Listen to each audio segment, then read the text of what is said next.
Après un premier rendez-vous d'une rare intensité, les concurrents de la catégorie sport s'étaient donné rendez-vous dans les Cévennes gardoises pour disputer la deuxième manche du championnat de France de la montagne 2022 à l'occasion de la 48e course de côte de Saint-Jean-du-Gard-Col-Saint-Pierre, comptant également pour le championnat d'Europe de la montagne. Le soleil était au rendez-vous malgré des températures fraîches en matinée, de quoi offrir un spectacle plébiscité par le plus grand nombre.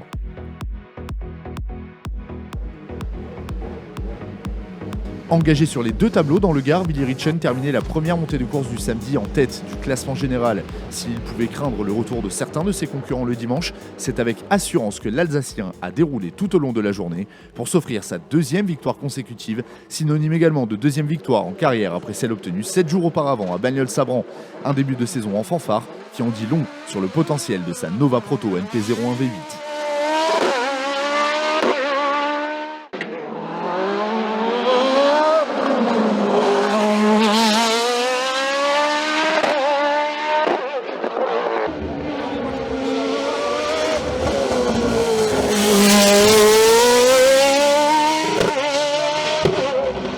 C'est indescriptible, franchement c'est génial, j'arrive pas à y croire. Là, une derrière l'autre, c'est des perfs incroyables, franchement. C'est un début de championnat qui est vraiment top, quoi. Pour moi, c'est une des plus compliquées du championnat, une des plus belles. Un parcours très rapide, assez sélectif et il faut vraiment oser aller vite là-haut.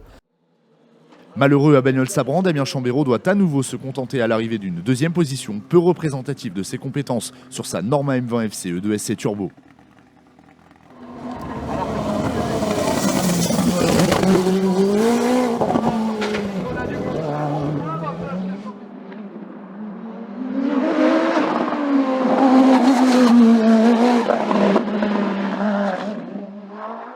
Sur la lancée de son podium obtenu lors de la première manche de la saison, Sébastien Petit s'offre une nouvelle troisième position scratch sur sa Nova Proto NP01 V8.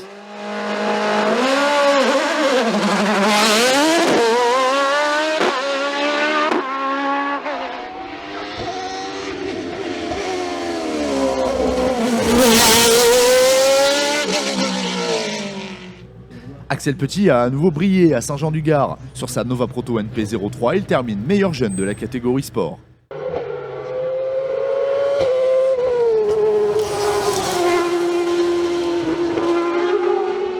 Superbe prestation de Kevin Petit au volant de la Norma M20 FC CN+. Quatrième au général, il remporte fort logiquement le groupe CN.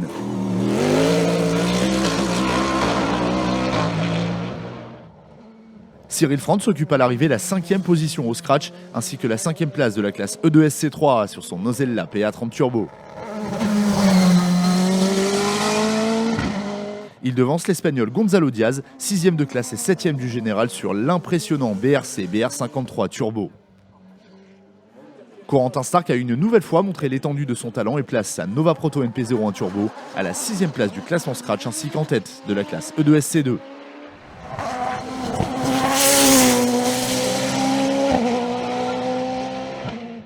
Il devance dans cette classe Fabien Franz, de retour cette saison sur une Nosella PA 2002 litres que l'on devrait revoir un peu plus tard dans l'année.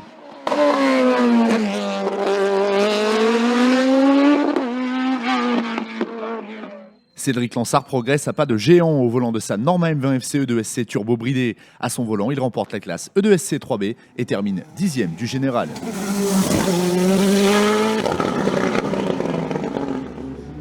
Nouvelle démonstration d'Étienne Pernaut dans la classe CN2, dans laquelle il signe le nouveau record du tracé et s'impose sur sa Norma M20 FC 2 litres. Il termine également 9e au scratch.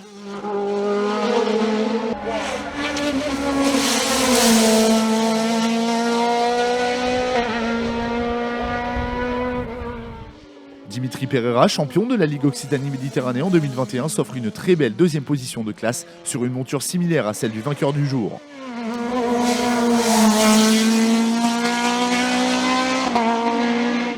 Olivier Berreur impose sa Norma M20 F3 litres dans la classe CN3, réservée aux sports prototypes de ce calibre. En CM, Jérôme Jacot n'a pas laissé la moindre miette à ses concurrents et s'impose au volant de son nouveau Speedcar GTR.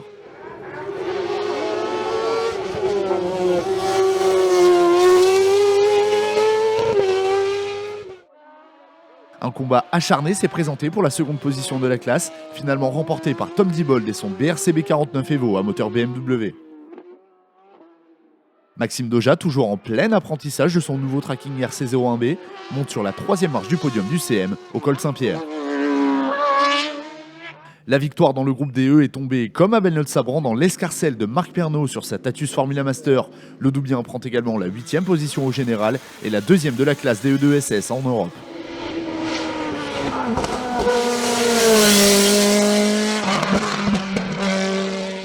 Dans cette classe DE8, il devance Marcel Sapin, 2e donc sur sa Formula Master. Et Rémi Béchadergue évoluant lui aussi sur une monture lombarde. Week-end parfait pour Thomas Closy. Il impose sa Dallara F305 Evo 07 dans la classe DE5S des Formule 3, tout en prenant la 4e position de la classe DE2SS sur la manche européenne.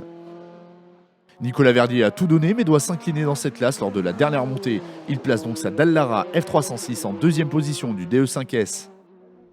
Les deux hommes devancent un Didier Brun toujours aussi fringant au volant de sa Dallara F302 à moteur Renault. Après 3 ans de disette, Didier Chaumont renoue avec la victoire dans la classe DE7 sur sa Tatuus Formule Renault.